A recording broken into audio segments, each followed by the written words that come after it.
scientific. We know undeniably in America, undeniable, no matter where you are on this issue, and we know that unfortunately some think this is a sensitive issue. Tom, I don't think it is. Okay? And here's why as a pastor. Two things real quick. I can't count the number of times that I have been bedside with an elderly person, a member of our church, as they're approaching death.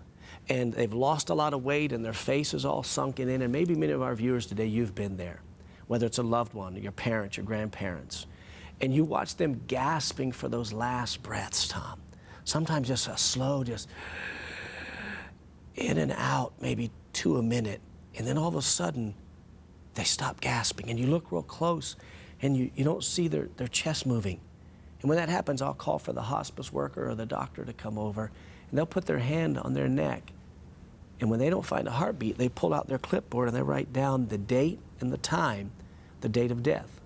If we mark and measure the absence of life by the absence of a heartbeat, we should mark and measure the presence of life by the presence of a heartbeat.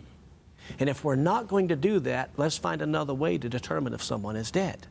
Now, what we've allowed to happen is this moral issue of life. Thou shalt not kill. I think there's this little 10 commandment thing that talks about that, okay? Thou shalt not kill. We've allowed the moral issues to be hijacked politically so much that we as people of faith think it's political. When it's not, it is moral. This is a moral issue.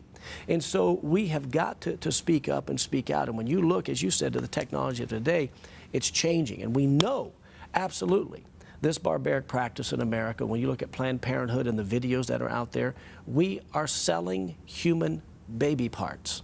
And I would say to faith leaders across this nation and to people of faith, this is not political. This is moral. And what would Jesus do if he was here? He came to give life, not to take life. So we have a culture of death versus a culture of life. And it's time that the Davids and the Esthers arise and speak the truth in love and take a culture of life into a culture of death, as Esther had to do. Because had she not spoke life in that culture of death, every Jew would have hung and died. We know that. And so this is a time that I believe that we're seeing what's going on with all the technology of today, and especially the millennials and young generation coming up saying, what have we done and what are we doing? It's time that this stop. And I'll tell you, we're going to fight until we get it done in Ohio for sure.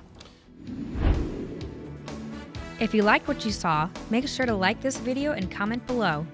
Hit that subscribe button for more content uploaded weekly.